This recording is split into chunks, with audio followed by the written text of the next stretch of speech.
श्वेता प्रकृती ढासळलेली आहे, खालावलेली आहे। आज चौथा दिवस आहे, पण डॉक्टरांनी चेक केल्यानंतर असं लक्षात आलेलं आहे की त्यांचा ब्लड प्रेशर कमी झालं आहे, शुगर कमी झाले आहे, शरीरातील पाण्याची पातळी कमी झालेली आहे। आणि त्यासाठी ही जी व्यासपीठावर जिथं मनोज जरांगे पाटील आंदोलन उपोषण करतात त्या बाजूला सगळे जे बसलेत ते सगळे डॉक्टर आहेत, डॉक्टरांची टीम आहे। आणि ती बऱ्याच वेळापासून त्यांना विनंती करते आहे की तुम्ही एक तरी सिरिंज सलाईन घ्यावं, जेणेकरून तुमच्या शरीरामध्ये थोडी ताकद तयार होईल। कारण ब्लड प्रेशर, शुगर आणि पाणी हे तिन्ही कमी झाल्यामुळं पुढच्या काळामध्ये धोका अधिक उद्भवू शकतो। त्यामुळे त्यांची ती विनवणी सुरू आहे।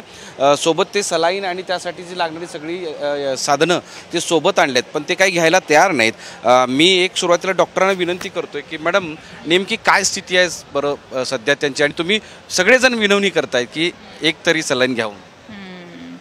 सध्या थोडंसं BP कमी साईडला होतं, सकाळी 84/54 असं BP होतं। आणि सध्या ब्लड शुगर लेवल जी आहे ती आता डॉक्टरांनी सांगितलं मला ती 70 झालेली आहे शुगर ब्लडमधली। तर ती थोडीशी खूप कमी साईडला आहे, तर त्यासाठी त्यांना IV देणं आज अत्यंत गरजेचं आहे। आणि प्रकृती खालावलेली आहे, अशक्तपणा भरपूर वाढलेला आहे, तर त्याच्यासाठी आम्ही त्यांना विनंती करतोय पुढची ट्रीटमेंट घ्यावी आणि पुढचे इन्व्हेस्टिगेशन चालू द्यावे। ते काय म्हणतायत? ते नकार देत आहेत, नाही म्हणतायत त्याच्यामध्ये। आपण जरा त्यांच्याशी बोलण्याचा प्रयत्न करूयात। पाटील, सगळी डॉक्टरांची टीम तुमच्या सोबताली बसलेली आहे, त्यांचं असं म्हणणं आहे की तुम्ही एक तरी सलाईन घ्यावं, जेणेकरून तुमच्या रक्तामध्ये असलेलं शुगर किंवा वॉटर ही जरा वाढू शकेल।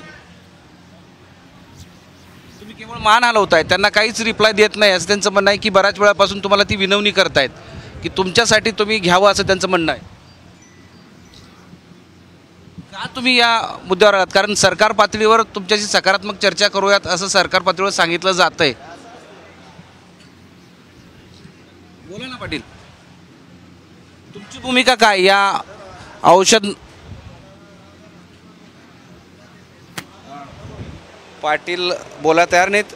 त्यांना सगळेजण विनंती करतायत की त्यांनी औषधोपचार घ्यावे, सलाईन घ्यावं, पण आता इथून त्यांची प्रकृती अधिक खालावली जाईल। दुसरीकडे तू सांगितल्याप्रमाणे सरकार पातळीवर प्रयत्न केले जात आहेत असं सातत्यानं सांगितलं जातं आहे, पण गोड बोलून माझा काटा काढतंय असं त्यांचं म्हणणं आहे, त्यांचा आरोप आहे। आणि त्यामुळे आता या चौथ्या दिवशी सरकार पातळीवर किंवा प्रशासकीय पातळीवर काय निर्णय होतं किंवा कोणी भेटायला येतं का हे पाहणं महत्त्वाचं असणार आहे, आणि त्यापुढची आंदोलनाची दिशा महाराष्ट्राला कळू शकेल।